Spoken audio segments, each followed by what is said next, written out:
Hey, what's up, world? I'm Kat Harvey, and I'm so excited to have a couple who I've admired from afar. Not only are they a mogul couple, but they're God-fearing. They have a beautiful family.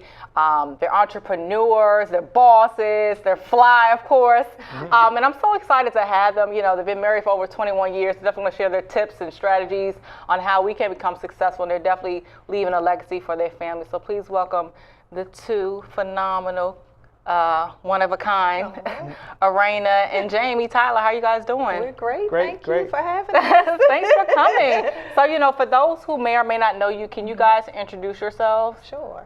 I'm Erana Tyler. I'm a health and wellness consultant with network marketing. I've been with the company for almost 5 years. My anniversary is actually coming up in a couple of weeks. Okay. We're from Maryland. It's my husband, James Tyler, and my background is in law enforcement for over 20 years. I also have an entertainment company, J&J Entertainment Group. And we also do the health and wellness together. And I'm also a part owner of a film production company, Collective Films. Okay, awesome. So I want to jump into it, you know, talk about, you guys are first married. You know, and a lot of people I found are scared to get married because they feel like you got to compromise, or of course you do, but is it important to have somebody like a business person as opposed to somebody who's not business minded? Do you guys find that easier, or how does that work? Well, let's go all the way back to when we first met. Yeah, when you first met. Yeah, let's go to that. The business came in halfway through the marriage, but when we first met, that was what, 1996? 92. No, 92. We got married wow. in 96. So we were both working 9 to 5. My spending and my credit and everything was horrible. So, you know, I can't tell people to come in and say, oh, you need to get a business-minded person, or you got to get a person with good credit, or this type of person. I came into marriage, you know, with all kinds of bad habits. Right. And we made it work. You know, we loved each other. We were friends first, which is really good. I think that's a plus. I mean, we had our bad times and our good times, our struggles, our, you know, happy times. So, you know, right now, when I started in the business in 2012, you know, things have really improved as far as, you know, our finances, our marriage, because one of the number one things I think in a marriage people argue about, or even divorce, is the money.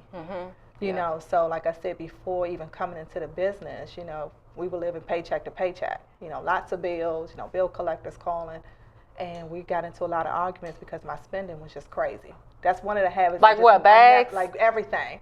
Like okay, that's he's one of like, the things I never got. Shoes. That habit I never broke. You know, coming into the marriage, I was always wanting to have the latest and the greatest, the shoes, the bags, but couldn't really afford it. Borrowing money from my parents, you know, or getting credit cards, and just digging myself more and more into debt.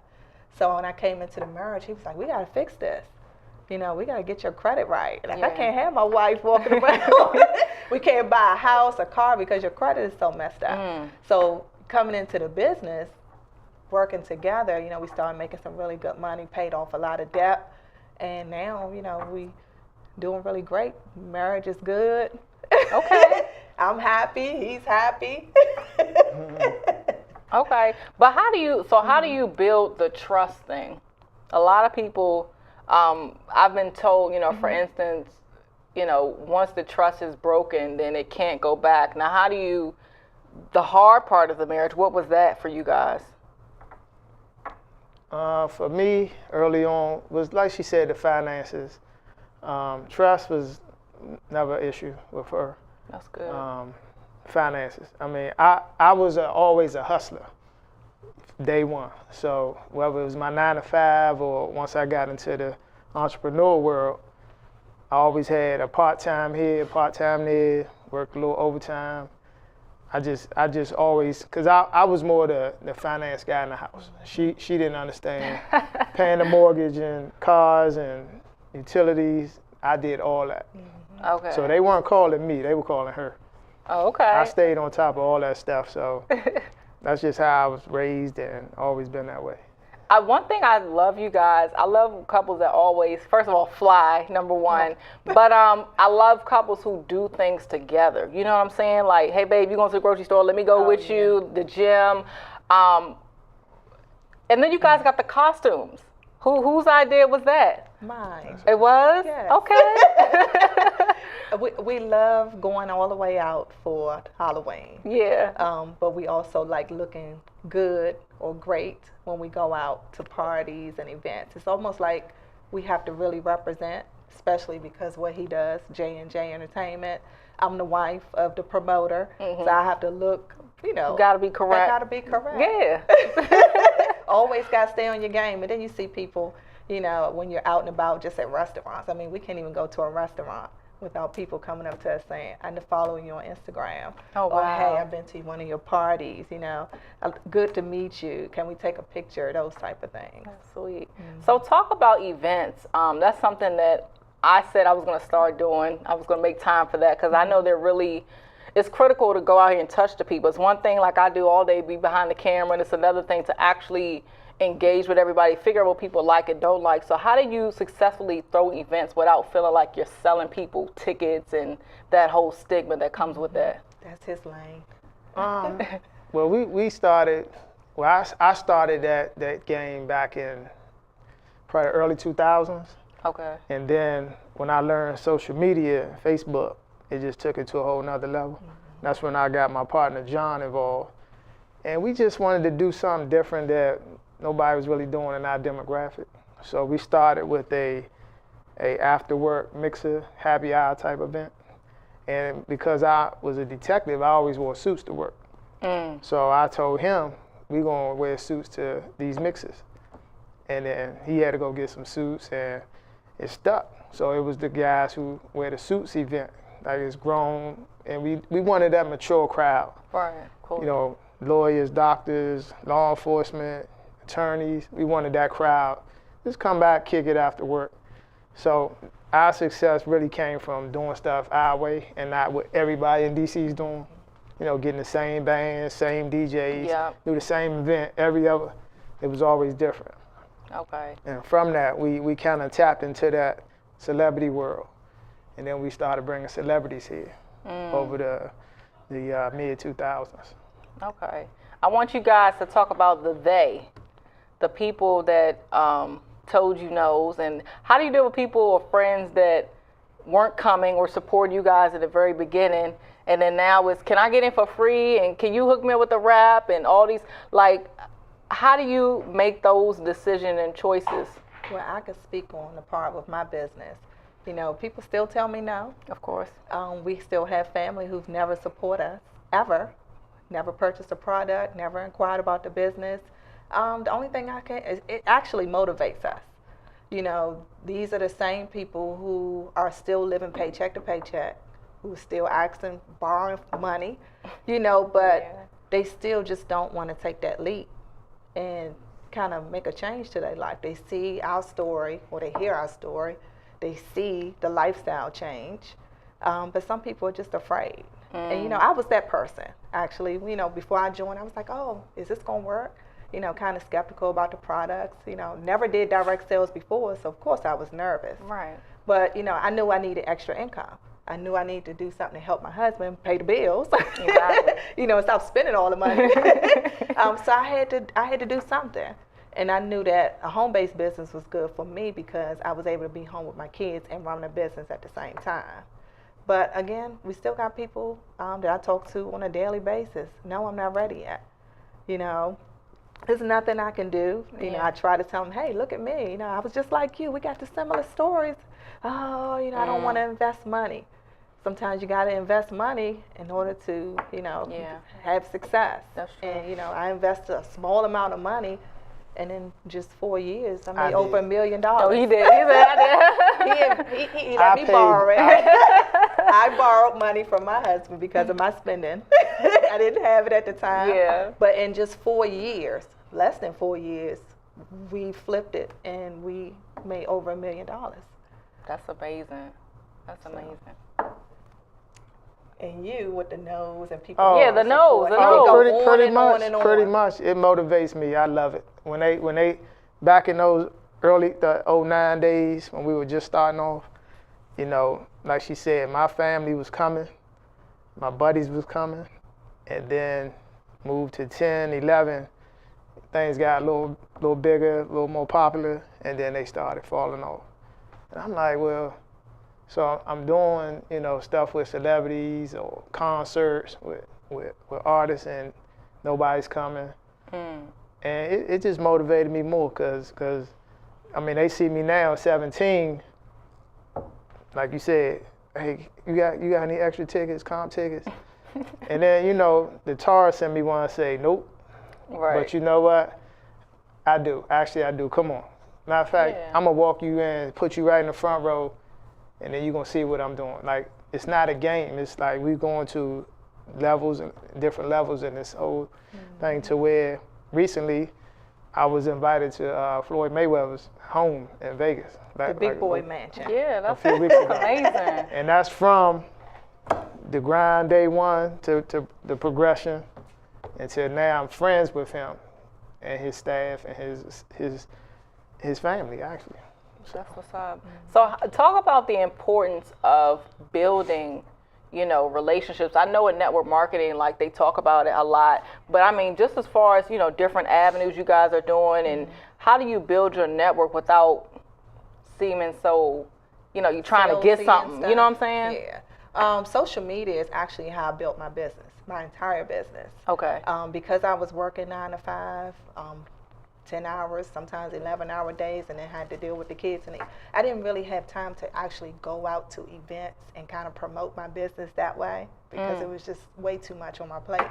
So social media, just consistently, you know, sharing my lifestyle, sharing about the products, sharing about the business, the training, you know, the progression on the team. That was how I was able to actually build my business. Okay. You know, now, you know, I'm able to, now that I'm full-time entrepreneur, because I was the first year in the company, now that I'm full-time entrepreneur, I can travel, you know, I can go to networking events, and I love going to networking events because you got like-minded people there. That's true. You know, everybody's trying to get together and figure out what you do, what they're doing for a living, you know, exchange information. So I love going to networking events, the parties that we go to, you know, I'm networking there and I hand out my business cards at his events. He actually helped a ton with my business coming into the business because of his parties, and I'm giving you credit today. Normally I'm like, it was all me. Right. Because of the J&Js, you know, starting off with the parties and things like that, we built that network. And coming and starting into the business, you know, I had people calling me left and right because of their network. And it was almost like whatever they're doing, I'm with it. You know, the credibility from J&J really helped my business grow in the first year. You know, now I have over 8,000 distributors in my downline, team members. That's amazing. Worldwide, all over, different countries, different states. Okay. So talk about your beautiful family. You know, what do you want them to learn or take away from you guys the most? You know, your kids. I want them to work hard. I mean, we worked hard to build what we have. We're still working. We still haven't arrived, you know? And don't expect handouts, because we didn't. I mean, my mother, she helped me here and there when I was starting up, especially with my daughter. I had my daughter very young. I was 16 when I had my first daughter. So she was there for me and helped me and, you know, take care of me and take care of her, because I really didn't have the help. But that was it. We actually did everything together, me and my husband. You know, he helped me. He's my #1 supporter. I'm there handing out, you know, flyers and posting stuff. So we both help each other, you know, and I just want them to know that they gotta grind and they gotta work. You know, don't expect and wait on people to give them anything. Yeah. And I know he has a lot to say on that because he preaches it all the time. I just want them to pick up the multiple streams.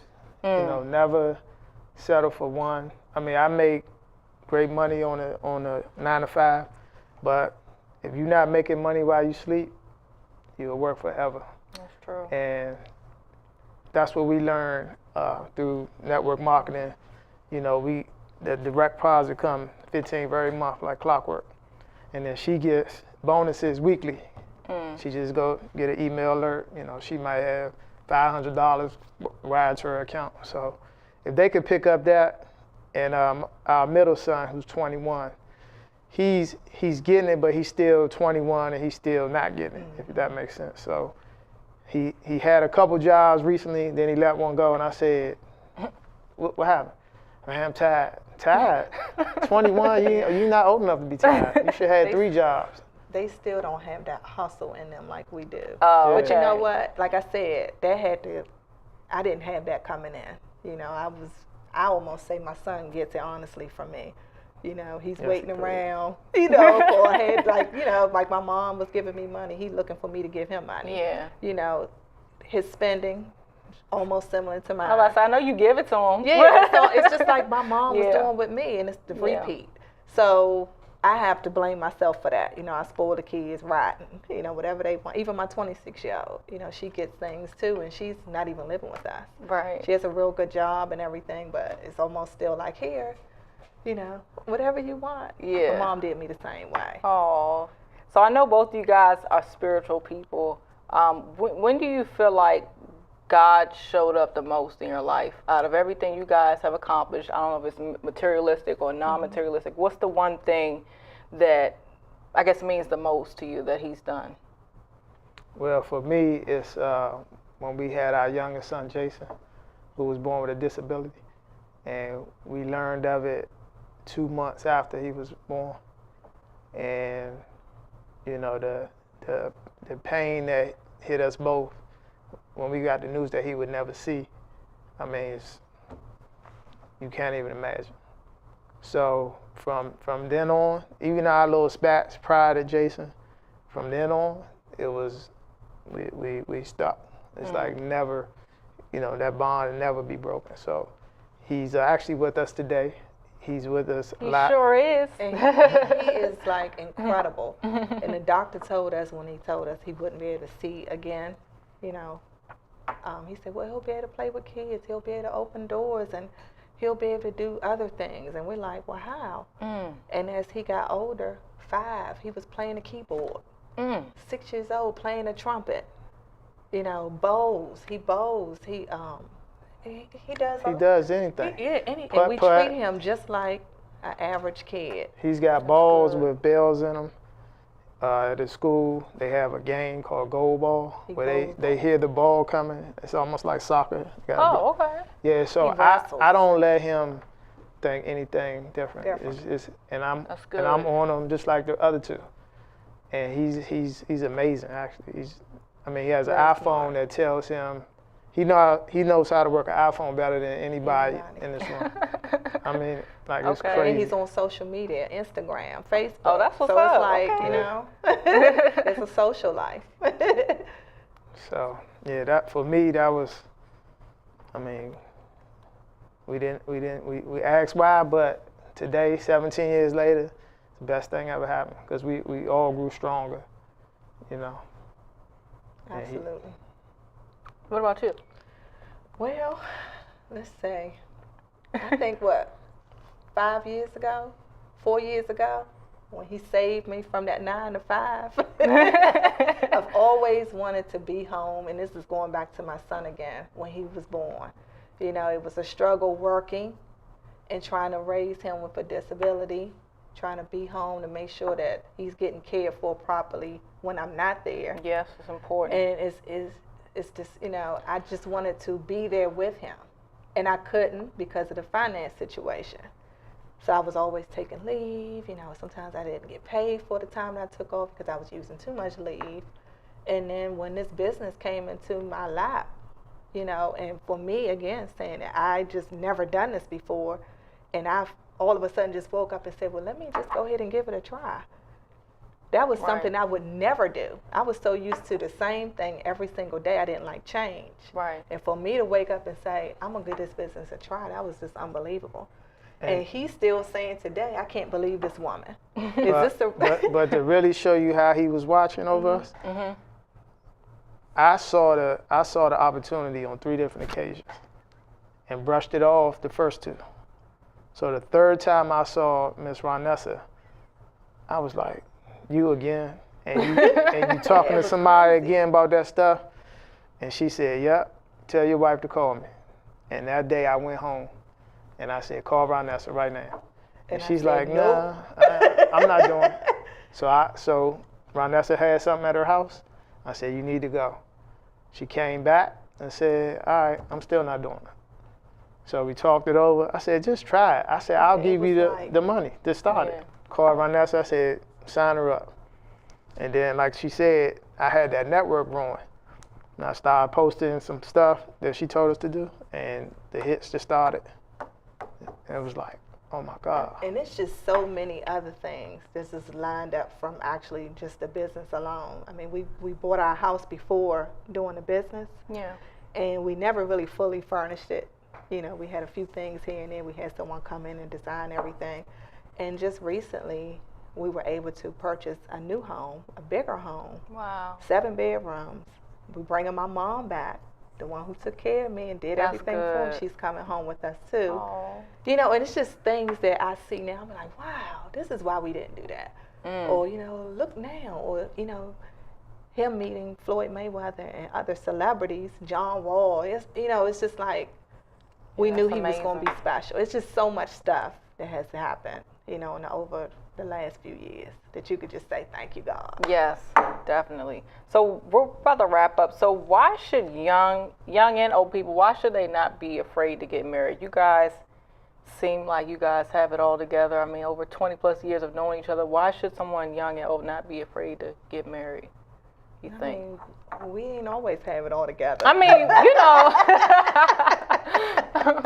You know, like I said, we grew up together. I mean, I was what? You was 18? 18. When we met. When we met. Okay. So it's almost like we were like best friends. We still are. You know, I know what he's going to do before he do it. I know what he's going to say before he say it. I'm always right. And he's vice not. versa. Right. But no, they should not be afraid. I mean, marriage is beautiful. You know, I love having him as my husband. We do so much together. We travel together. It's almost like when he was away from out of town last week, I didn't have anything to do. It was almost like, what do I do? Because I'm so used to him with me. Right. You know, you get to that point. You know, it's because you want him with you. Some people don't want their husband with them. They like, good, I'm glad he's Right, gone. exactly. But I'm the opposite. We have so much fun together. And then we hang out with other couples, like-minded, you know, good couples who've been married for years. And they're also inspiring us as well. Right. You got to be around those type of people, because if you're around the single people who's doing this, that, and other, or the couples who's cheating, and you don't want to be around that. Yeah, you don't want that energy you don't want sinking that in. energy. Yeah. So that's what really keeps us the way we are. I would just say, as long as you get the right one, I mean, it's fun, like she said. But if you still 1 foot over here, 1 foot in, yeah, it's gonna be scary, because you know, and then with social media now, it's even worse, because everybody's in everybody's business and inboxes. It's worse. So I just would say, you know, find the right one, do your thorough research, and her social media page, make sure everything's cool, and you know, if you decide to go that far, you know, it can be a wonderful thing. And like she said, we are inseparable. Right. When she's gone, if I'm not with her, I'm like, because our circle, as you can imagine, is this big because of everything going on. Yeah. Sometimes when we want to go out with couples, we have to be like, who should we go out with? We don't have many to choose from. Yeah, you know? right. So it's like, let's call this person. If they're not available, let's just hang out on our own. But when we first got together, there was no social media, of course, over 20-some years ago. There wasn't even cell phones. You know, when we got together, it was what, pages? You know, so we had the little codes when we wanted each other, called each other back, you know. So we grew up on that. You and telling then our social age. media. I knew before the camera started rolling. Yeah, but that's cool. So what are the top, you know, if you can give any advice, especially, you know, being young and black, you know, with that, you guys, and definitely watching, making sure that money, how are you guys able to stop a room, do business, and not let your clothes, you guys got nice clothes, but that doesn't mean anything, as we all know, but get somebody to look at you from a business standpoint on the outside and not get so caught up that I got to have this Gucci shirt on for somebody to take me serious. You got to be confident. You got to come in the room with confidence, with your head up, and you got to know your stuff. You know, that's like me. I mean, I've been through this all my life. I come in the room, my mom said, "Are they even paying any attention to what you're saying?" You know, I know my stuff. Yeah. You know, I'm real confident. You know, people gonna look at you anyway. You know, I think appearance has a lot to do with, you know, your success too. I mean, Yeah, you got to of look professional. You got to Yeah. look the part. But you just got to know your stuff, and you got to be humble. You know, you can't be snooty. You look good. You got a Gucci bag and your Louboutins, but you can't be stank. Yeah, that's true. You got have That's a great true. personality. Yeah. And my personality has never changed. I've always been the same Erana, living paycheck to paycheck. Same Erana today. You know, always the same. I treat everyone the same, no matter who you are. I speak to you. I hug you, show you love. I just say, just be confident, stay humble, and, you know your stuff. Yeah, pretty much what she said. I mean, for me, I've been around so many people, celebrities, never change. And when we come to do business, we're gonna know our stuff. We're gonna look good. Yeah. And we're gonna all have the same mission, and that's to be successful. And you know, it's been knock on wood, we've been good for past, well, myself 9 years. She's 4 going on 5, so just try to keep it consistent. Okay. Well, can you guys tell the world what they can find and connect with you at, and then of course upcoming events? Okay, for me, I'm on social media, of course, Facebook and Instagram. I keep it simple, Erana Tyler. We also have an Instagram page together. It's Jamie and Erana Tyler. If you want to email us about job opportunity or products, you can email us at jamieanderana@gmail.com. Any events? You can find us on Instagram, J&J ENT Group, or J&J ENT Group, JT is me, or JNJEntertainmentGroup.com. Oh, I forgot our website. For our website, we are jamieanderana.com. Okay. Well, I thank you guys so much for coming. It means a lot to me. You know, I always say time is the one thing you can't get back. And then, of course, you run your son. They some true bosses, man. It's nothing like I tell people, you know, having your family with you while you're out and about handling your business, even on the weekends, is commendable. And I see nothing but great things for you guys. Thank you. You guys check them out. Oh, definitely. And then we'll definitely do a segment for their upcoming event so you guys can see how they party in style. I'm Kat Harvey. Thank you.